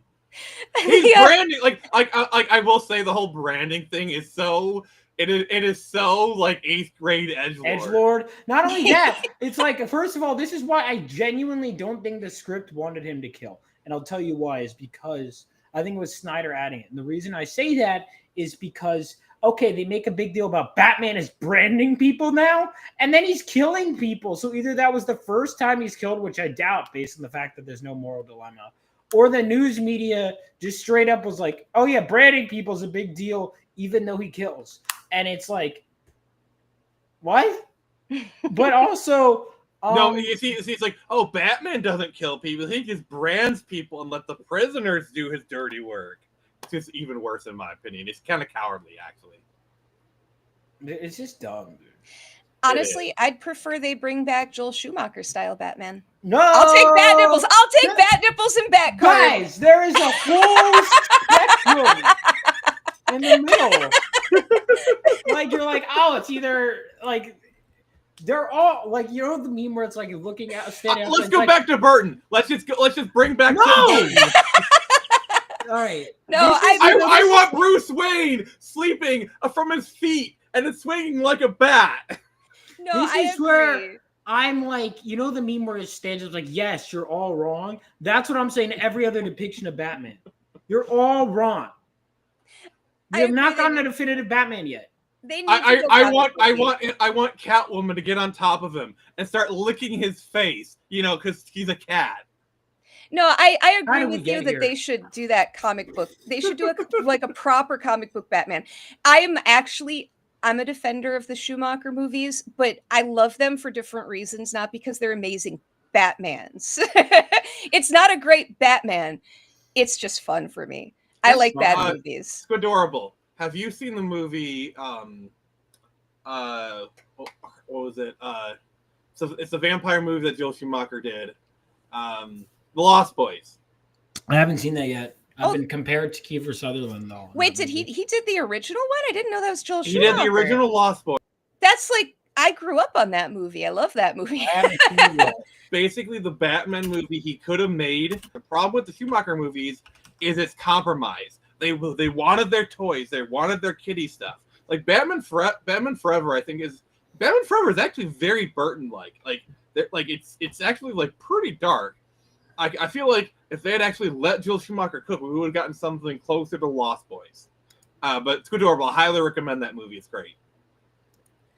I actually have Batman Forever. You know those mugs that they gave out at McDonald's? Oh I've my got those God. on my desk. I told you I was cleaning off my desk before the stream. I have been considering going on eBay and buying a set for so long. But no, Batman, they definitely, fingers crossed. I hope James Gunn, it looks like they picked the right guy to run this universe, but I don't want to be too The problem is gung-ho the about director. The problem is the director they have attached to The Brave and the Bold. It's Andy Muschietti. You want to know what other DC movie he did? What? The Flash. Ooh. This is the same guy who, when there's obviously shitty effects that look like a PS2, he says, "Oh, they're supposed to look like that." That's bad. That's worrisome. It is. That's the thing. When James Gunn's in charge and directing, I trust him. But if he's not doing the direction, like I don't think James Gunn can do Batman, though. I don't think he has it in him to do Batman. Probably not. Even he's admitted it, I think, is that he can't do Batman. I love how we're talking about Batman on the Superman stream. Yes. Mm-hmm. So Vaughn, what other villains or characters would you like to see in like a Superman sequel 2 or 3? Yeah, it's funny how we're saying like more grounded ones like Metallo and Parasite. When I say grounded in relation to like we're talking Brainiac, like I don't know if we're there yet with Brainiac. Brainiac is a third movie villain in my opinion. Yeah, that's what I think. I think we're not at. Although him and Supergirl both are intricately tied to Brainiac, but it seems like they're doing something different for Supergirl. Yeah, I mean, I think it would depend on the interpersonal dynamics. The problem is I don't want Gunn to do Mr. Mapitzanik. I know that is a character that would be so tempting to James Gunn. That's the first one that I went to in my mind. Yeah, that was like my third choice. I was like, maybe. But that would have to be so delicately handled and so I don't think carefully James worked Gunn out. is I don't capable. know. I think Mr. Pig, if anything, it could be like, you know, there was that dimensional imp. If anything, it would be that kind of treatment where it'd be like he'd pop up for 2 seconds as like, this is someone I've dealt with before. Yeah, here he is again. Yeah, it would be like he'd be a plot point. Yeah, but he he wouldn't be like the full big bad. Okay, maybe I can see Bizarro possibly. Lex, I think, is going to be involved in the plot regardless. Vandal Savage. So Vandal. See, it's interesting. People have said that. I don't know. I think. I think Metallo is a possibility. I think it'd be something that could get Lex out of prison, and something that Lex would be tied to. So it could be Parasite. It could be, especially if we're doing All-Star Superman. There's that jail sequence. Well, because all right, hang on. This is another question. Superman has been around for 3 years, right? Has he fought villains before? Could someone be in prison already? If so, also they mentioned Bel Rev. I don't know if you heard that. Yeah, hang on. That's the thing. Like, why don't you take Lex to Bel Rev? Bel Rev is is a metahuman prison. Yeah, wait, hold on. Another thing too. Blackgate. How Lex to Blackgate? Blackgate or I think because I wanted to say Rikers, but I think that's the actual New York prison though. No, but what is the Superman villain prison? Because it's not Bel Rev, is it? The Phantom Zone? No, not that one. Oh, but speaking of which, I don't think we're seeing Zod for a while. See, Especially after last time we had him. Here's my thing. Like this new version where he's like set up to conquer, you could very easily do a story where Zod comes to Earth, be like, "You were supposed to have the planet ready for us, Kal-El," kind of. Yeah, literally just invincible. Yeah, that's the danger. Yeah. That's the danger of that. And the thing is, and that's the problem. They're already running up against invincible comparisons, like the whole repopulate, kind of thing, So they're already running up against that. No, it's time to wake up. We're not bringing the Rock back. Yeah, I think so. Here's the thing, because like they mentioned, All-Star Superman was an influence on this movie. I was rewatching clips earlier. Like so, if you remember in All-Star Superman, there's that sequence with Parasite in prison, where Clark Kent goes to interview Lex Luthor, and then Parasite just instantly seeing Clark Kent starts like getting more powerful because he can absorb. There's that. The question is the cancer. Lex Luthor having cancer from kryptonite exposure. That could be a plot point for the 6th sequel movie, and that could be his motivation for whatever. But Lex doesn't really have because he has that in the animated series, but this is like there isn't a lot of kryptonite on Earth, right? And then there is like none left, or at least there's probably some. Like I guarantee you, whatever Batman that is in this universe probably has a kryptonite ring. I guarantee you at least like that. Batman has some kryptonite. Whichever Batman is in these universe, I guarantee you. They made an interesting comment in the movie that there is no more kryptonite on Earth. So where, like they said, like there is no more. Yeah, that's a crazy thing for it to happen this early in his career. Yeah, what happened to it? Lex didn't scoop it all up. He had to resort to using somebody else. I think there's still kryptonite around. It's just whoever having it is hiding. Like I think Batman has some, and like maybe like Amanda Waller has some, but it's very, very rare. It was a comment that made me wonder if they meant something like that by that. Like you said, did the supply just vanish? Was there a supply? Where did it come from? They mentioned it briefly, and then that was it. And if Lex Luthor doesn't have it, then somebody really powerful must have gotten their hands on it, because how does Lex not have kryptonite? The only two people I can think of are, like I said, Batman and Amanda Waller. Yep. I could see Batman having it for sure. And Amanda Waller, maybe. She's scary. Like, I'm not going to lie, like, having the Snyder version of Amanda Waller come back, like, she was a great Amanda Waller. I don't mind that. Yeah. No, she was. There's certain actors, like, I'm glad to see Jason Momoa coming back, even as a different character. Mm-hmm. I'm happy to see that. I think he will play Lobo kind of perfectly. I think he's better for Lobo than he was for... He was never a good fit for Arthur Curry as a character. Okay, here's the question, though. James Gunn has said he's open to having Henry Cavill come back as a separate DC character. Who should he play? Shit. It's hard to imagine him as anybody else after he's Batman. Batman. No, I don't see him as Batman. No. Oh gosh. Trying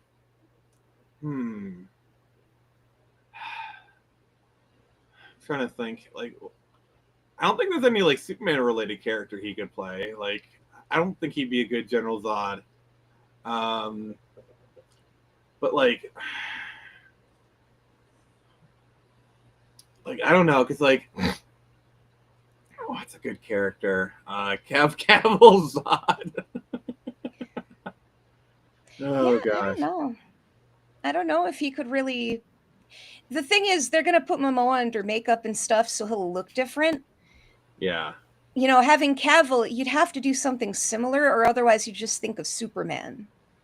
Because he was Superman for long enough that association exists in the. I could see in the normal Cavill as public Vandal sense. Savage. I could see Cavill playing Vandal Savage really well. Who playing him? Cavill, Henry Cavill. What as a Vandal Savage? I don't know. I don't think so. Well, here's the other thing. You know that they're eventually going to do a Kingdom Come movie, and they're going to bring back like a lot of the former actors. So I guarantee you, Henry will come back as Superman. He's probably going to be the Kingdom Come Superman, like the White Temples and everything. I just hope they're careful because Marvel is currently doing a lot of multiverse stuff, and it's kind of a mess. And I don't want them to step into that puddle and fall into it. You know what I mean? They've got to be. Oh my really God! careful I with just this realized stuff. there was no multiverse shenanigans in this movie. Holy crap! I just realized that. It was nice. It was really nice not to have that. And I'm worried that they're going to go that direction too far. In the multiverse. I was so. You know, at least in my opinion, the multiverse stuff has gone like it's important. But you got to be careful with movies. Movies are a different beast than comics, so you got to be a little more measured about it. I could maybe see them doing like, okay, we have one multiverse, and it's Earth 2, and that's where the Justice Society is. You know, like I can maybe see them doing that, or Earth 2 and Earth 3. You know, like the Crime Syndicate Earth kind of thing. Mm-hmm. Soup should fight Ryan Reynolds for once. Cute. Oh God! Imagine they did a crisis movie and they did bring Ryan Reynolds back as Green Lantern. He could have been a good Green Lantern. He could have been a good. He could have been. Yeah, I think so but too. they wasted it on a bad script and bad director. It's fun.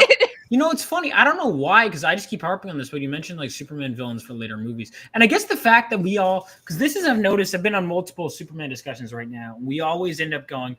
We almost spend more time talking about the bad than the good, because that's just how it is. It's like, yeah, this is good. Yeah. It's just, you know, I notice how it's, but I mean, dude, I love it, this movie so much. And I love how we're honestly like going right into what we want next. I think that's a great, but I think, okay. So like we're talking, I think we need to, if we're dealing with the history of this world, because this movie is very fast paced. I think the second one, if we wanted to personally, I would slow down a bit with the second one, and focus. Okay, so we had this other stuff, and we're introducing us to this whole world. Now we're in it. Let's focus on Superman and Metropolis, and who do we have here? I think we mentioned, okay, there's not a lot of kryptonite left. Where did it go? So this is the thing. Luthor has been going after Superman for a while, right? Presumably. Mm-hmm. I imagine he didn't just decide in the last week. So who's to say he wasn't behind some of the villains in the past that failed, and he was like, "Fuck it, I'm creating a clone." Like he literally, like the Hammer of Bravia, he was behind that, you know. Right. So who's to say that was his first attempt? So let's go back. Let's say maybe there's not a lot of kryptonite left because he used some of it to do Metallo. Oh, that's interesting. And maybe now, or Parasite. Well, Parasite's origin is not related to Superman, right? How many of the villains? Because Metallo, let's see, John Corbin. What was his backstory again? It was like a thief kind of character, I think. John Corbin, Metallo. The only thing I'm mad at is Malcolm McDowell was too old to play Metallo, and my God, what I would have loved to see Malcolm McDowell play him in live action. Yeah, that's an interesting. He voiced him in the DCAU. By the way. Did he?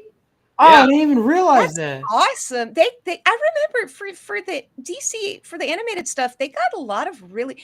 I remember that. Oh God, sorry, I'm getting all distracted now. I'm thinking about who was it? I'm forgetting his name. They've had a lot of big name actors that they got for part roles in that show, and you just reminded me, and I can't remember his name. I'm sorry, I'm rambling. But Malcolm McDowell does a lot of voice acting work. Like he was John Henry Eden in Fallout 3. He was, spoiler alert, Death in Castlevania Season 3.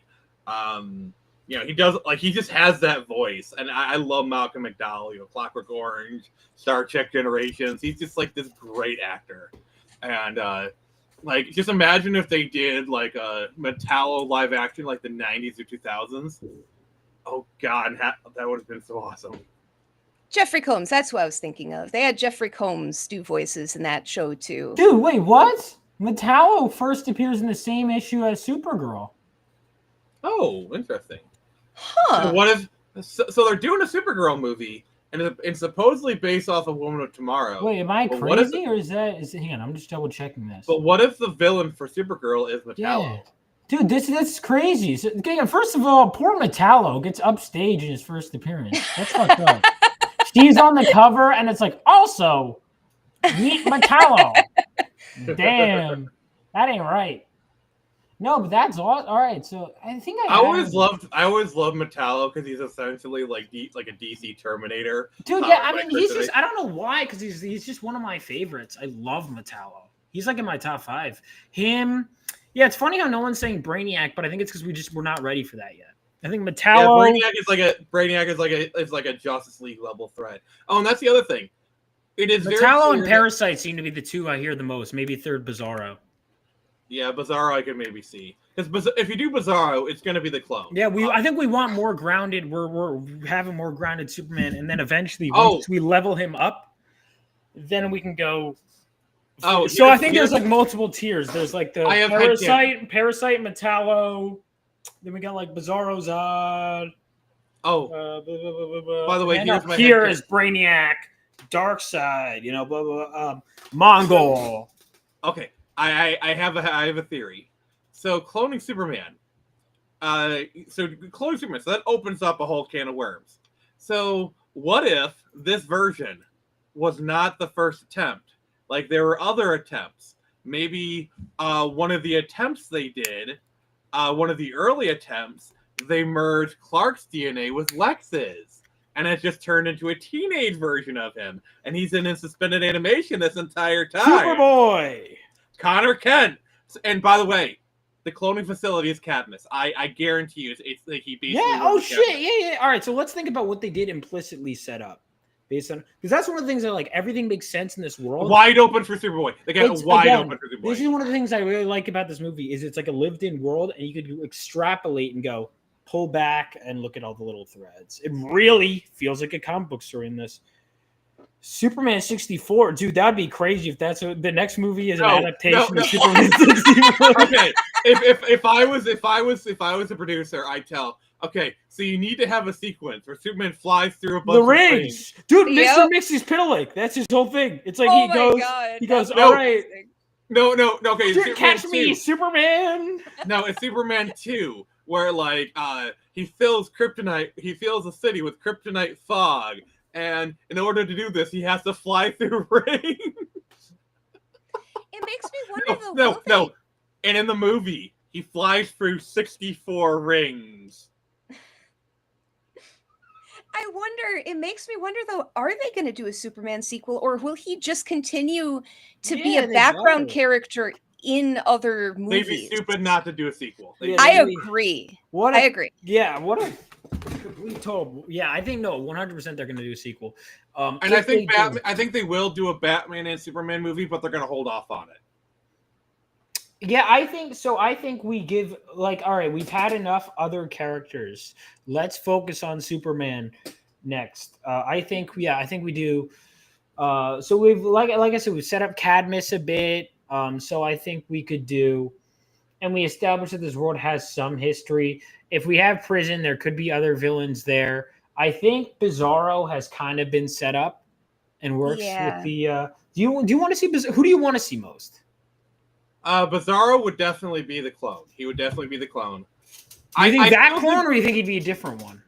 I still think there is room for like that clone becoming Doomsday. Like it would be, you'd have to like stretch a little bit, but him becoming like he's already like kind of dumb. You know, like that clone.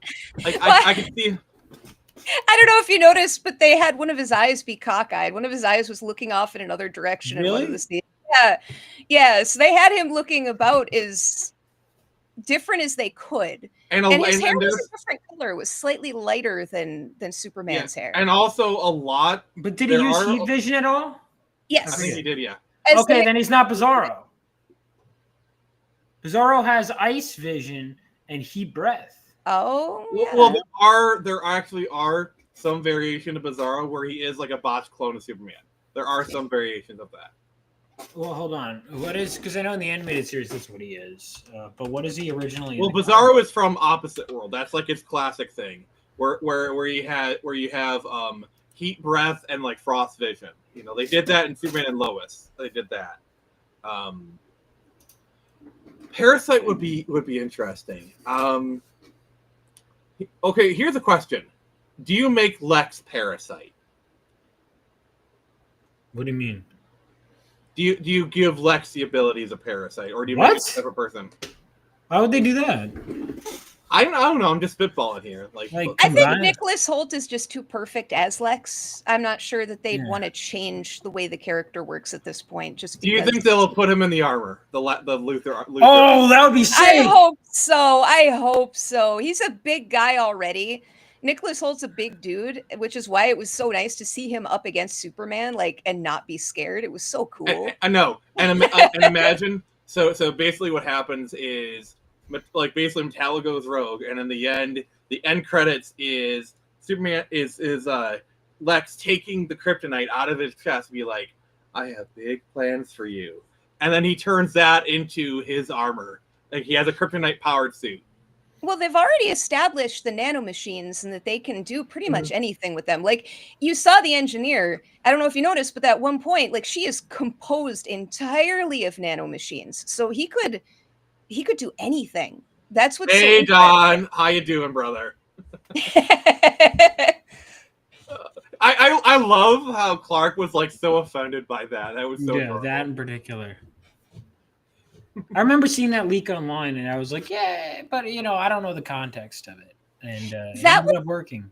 That was what was so crazy is I think unfortunately a lot of stuff when they release these scenes online first, people are so reactionary at this point. Yes. It's immediately, well, that's not what Superman. It's like, give it a Jesus, calm down. Or like even people I liked were like, Superman wouldn't do this. Like when he burst in the door, because I'll admit I wasn't that impressed with that scene. I kept rewatching it. And you know what? Ultimately, I said after like my fifth rewatch, I go, I'm gonna wait till the movie comes out and then judge it. Yeah. To me, watching it, I knew there was like context behind it, just based off of like what was going on the scene. Like I knew like something had to have happened before that. But so many people just ran with it and got pissed immediately. And that's the danger of putting this stuff out like they do, because you want to show off your movie, but, or do they use it? Like, I wonder how much of the marketing, because remember, there was all the political crap that started happening around it. How much of that with James Gunn and his brother I'm just was glad the planned by squirrel the is safe. studio? Yeah, I like you that know? they took time for little things like that. Oh, that was so cute. When he saved the little girl and he was And very then the careful squirrel. to hold her head like that. And then the squirrel, and they used a real squirrel for that, I guess, not CG. Ooh. Like you could see pictures out there of him kneel down and there's a little squirrel, like a trained squirrel in a box. But I'm sorry, I got to see. Yeah, like that's fell the off problem the with it. With like, there's like a lot of people have like this vision of Superman in their heads of like, this is what Superman is. This is the box, and they want no deviations. You know, but the problem is what people's like people's vision of Superman can be wildly different depending on the person. But everyone's so convinced they're like, and this is for any character really, so convinced their version is the one version. And so, like, oh, Superman wouldn't have a man tantrum or whatnot. And I'm just like, I don't know. Yeah. No, I mean, I just overall, I'm very happy with the movie despite those two things. And I want to see it again, God damn it! But I have to see I Know What You Did Last Summer, the new one, this weekend. Which I do want to talk about the ending a little bit. Like, go ahead. Another thing I like about this is a Superman that inspires. And like you had that kid with like the flag, and a lesser movie would have had him be like in two places at once. But no, they had the Justice Gang show up there, and I love Guy Gardner's like, I'm sorry, Superman's a little busy right now, so he sent his much better looking friend or whatever. No, you got an upgrade. Yeah, it was still Guy. Yeah, it's such a Guy Gardner thing. Yeah. Oh, Guy was so perfect. I'm so happy when I heard Yeah. they cast Nathan Fillion as Guy. I lost my mind. Yeah. People were like, "He's too old for that." Well, no, Well, he can do also it, because man. he's nailed like because when I read the comics, I hear him as Hal Jordan because he's been the voice of Hal Jordan in multiple Yeah, things. But he killed it as Guy Gardner, like for live action. Because I could I see a like that- younger Nathan Fillion would have been a great Hal too, but Mhm. an He older has Nathan voiced Hal. Fillion. That's what I was saying. Just saying. But Oh. I great choice for the character. Another thing that I loved is they actually like called out the haircut in the movie. I thought Yeah. that was kind of funny. Yeah, like the guy here, he's kind of a big old softy, really. Like he's kind of one of those people that like they project like this I don't care, I don't like give a F attitude. But like you can just tell beneath the surface that he actually kind of cares about Superman a little bit. well, he likes Fruity Pebbles. Just the scene of him in the cafe eating the Fruity Pebbles while watching television. It was adorable. Another great line where it's like Metamorpho, like, oh, we shouldn't bring Metamorpho in to the Justice Gang. It's like, oh, the Justice Gang, I like it. You're hired. Yeah. The Justice Gang thing was really cute. Honestly, I love that they did that and it was never the Justice League. I think that little Because delineation. when I first was heard that, I important. was like, but I said, let's wait, and it made sense because it's like, yeah, this group is just they're not good enough to be either team. So that's another thing. James Gunn, instead of making a cheaper version of the characters we knew, he goes, let's hold off. Yeah. Same thing with like even having just the kaiju to defeat, or having an Ultraman that's really just like because Ultraman is typically an Earth 3 character, having an Ultraman that's kind of just like a knockoff instead of going with an actual villain just to use him as a prop. I like that. I like that. I like what Sammy's saying here. The fact that we have a Superman film at the moment and that we're all talking about it is a rather big deal. And here's the thing. Not only are we all talking about it, we're all praising it. Because like when Man of Steel came out, yeah, there was a lot of talk about it. And there was a bunch of praise, but there's a lot of controversy with that movie. But this one, there's some stuff that people don't like, but it's almost like 90% positive, 10% negative. Mhm. It is such a flip, and it's so weird because this feels like a cultural moment. Like it does. this is like how we all bemoan like the loss of shared culture. This is kind of one of those times where we're all like, "Hey, we all love the Superman film. Let's talk about how cool the Superman film is," and we're all kind of united in like this kind of thing. And then Sammy follows up with, "We've forgotten that characters like Superman represent hope and optimism, bravado." To James Gunn for really doing something with this was a perfect start. Like honestly, he shut a lot of people up. Like I was like, I want this to be good, but I'm not sure. James Gunn, I'm on your side now. I'm on the Gunn train fully. Screw the Snyderverse. Honestly, I could never get myself to care about the Snyder movies. I will admit I didn't watch Man of Steel. I purposely avoided it because I saw Batman Out of versus all the Snyder Superman. films, it's probably the best one. I'm gonna say that. Yeah, I Wow. think so too. See, Snyder has done some good stuff, but then like I was deciding, okay, so I'm gonna watch some James Gunn movies for this. And he wrote the Dawn of the Dead remake, which I've avoided like the plague because I love the original. So I was like, I okay. haven't seen the remake, even though everyone told Watchmen me. is legit a good movie. I Yes. will defend that. I like Watchmen. I saw that in the theater. I liked it when I watched it. I saw it but, in theaters too. It was really good. he can make some really boring movies sometimes. And Dawn of the Dead I turned it off because it was so boring. Like he made a James Gunn script boring, which is interesting. In that case, don't watch his. He made some like zombie film for Netflix. They're not that good. Oh, the one with Batista. Yeah. And like, oh my god, I watched Rebel Moon Part 1, and oh my god, it has like some interesting like set pieces, but it's so boring. But this movie brought back the color, and because that's part of what I didn't like about the Snyder movies. Everything was gray and brown and gross. Yeah. And this movie's like, hey, he's got red underwear outside of his tights. Hey, this dude has a bowl cut. You notice how nobody's. You notice how like the underwear outside was like a big thing. You notice how nobody is bashing it now. Yeah, it looks great. It can be adapted, and it was before. Why couldn't it again? Mm-hmm. Just because we're in more modern times doesn't mean that we can't have fun. And I think that's what a lot of people miss out on when they start putting this stuff together. And we got so into the realistic portrayal of crap that the fun got lost. And this movie just kind of feels, it makes, like, I just keep saying it, it makes me feel warm and fuzzy when I watch it. It's the movie we both need and the movie we deserve. Yeah. I think I posted something on Twitter that was like, these movies share the same DNA and I can't explain why. And it was a picture of the Speed Racer movie poster and a picture of the Superman movie poster. Oh my God, I love Speed Racer. It's the same happy, positive, ninjas, colorful feeling. More like nanjas. More like nanjas. That movie's amazing. But it's got the same feeling to it, that optimism and happiness. And we kind of need that because our world's kind of, even just in virtual space, everybody's awful and everything sucks. And it also kind of reminds me of like early MCU. Like you go back and watch like Phase 1, it's actually like pretty hopeful. And you go watch the first Avengers, like it's got that hope there and the optimism. Yeah, man, it really made me happy to be into superheroes again and gave me that energy I need to. Not only I want to read more DC stuff now, but also, you know. Yeah, I'm really thinking about checking out Woman of Tomorrow. That one, yeah, I'm thinking of checking that out or Superman for All Seasons. I've read All-Star Superman. By the way, there's also an animated movie. I know. I've seen the animated movie.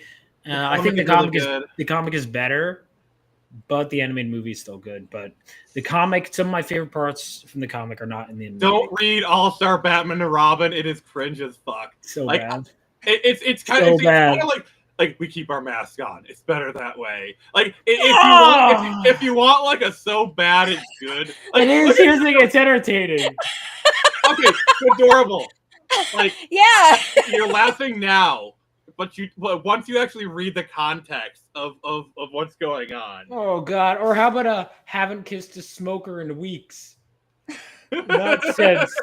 So it's like, dude, what are you doing? No, I'd like to catch up on comics again. It brings back this feeling of creativity that I haven't had for a long time.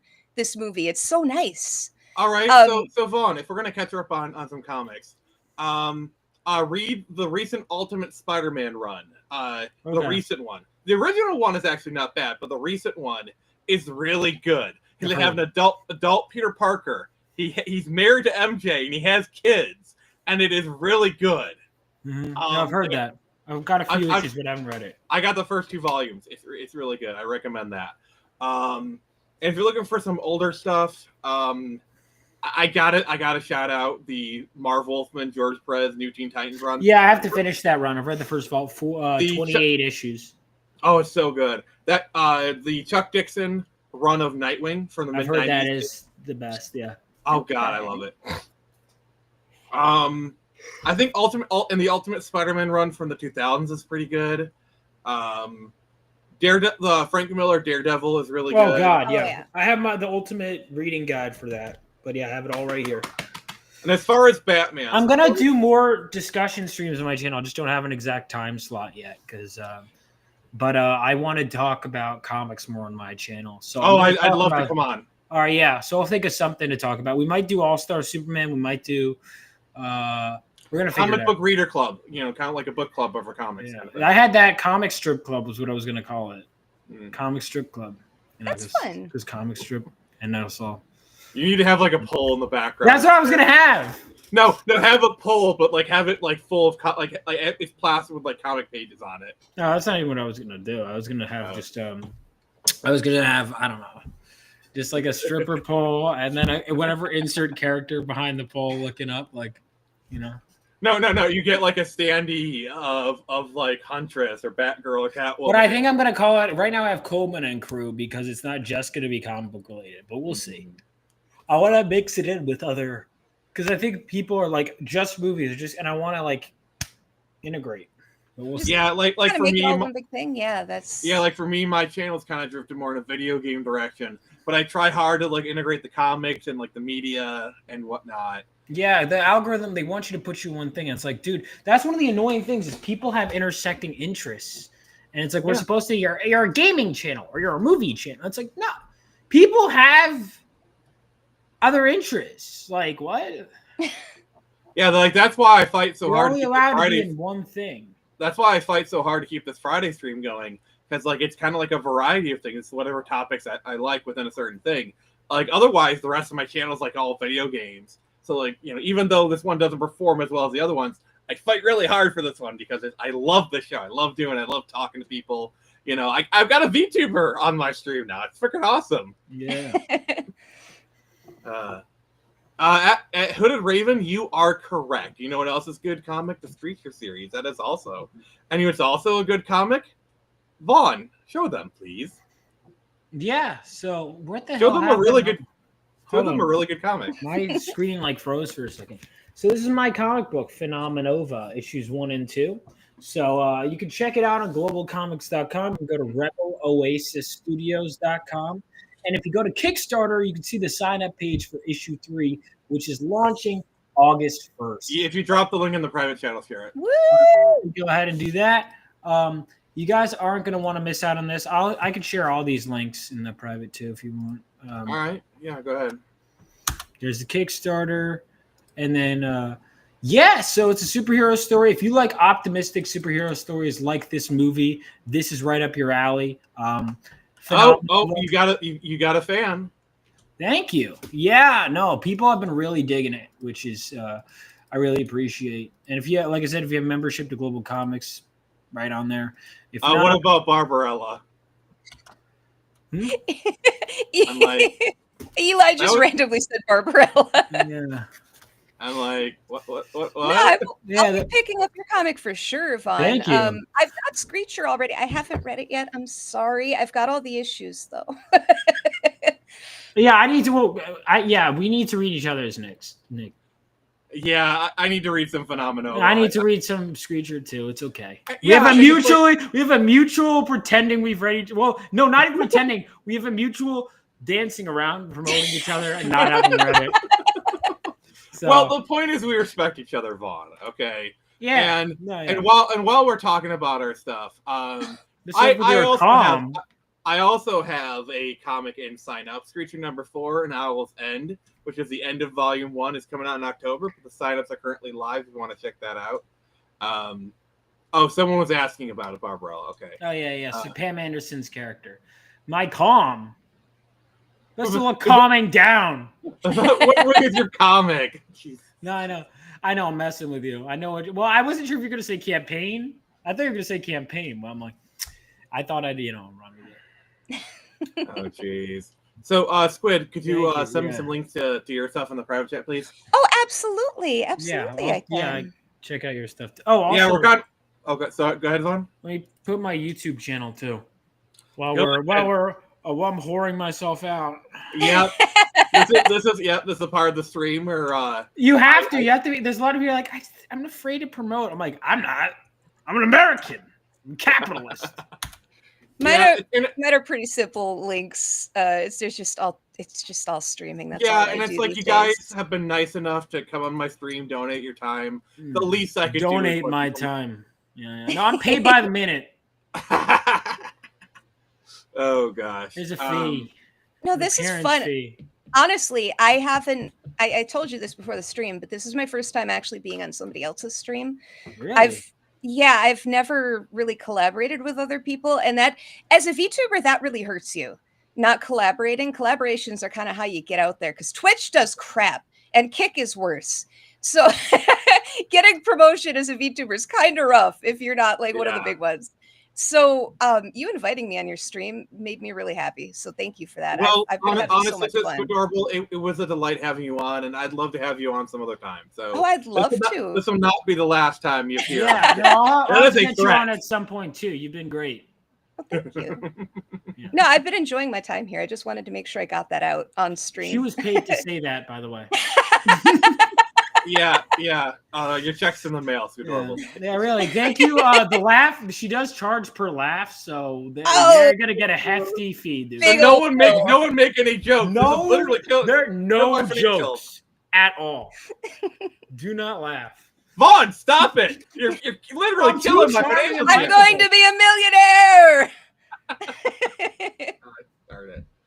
Oh, geez. So yeah, this was a lot of fun. Yeah, it was good. This was a good time.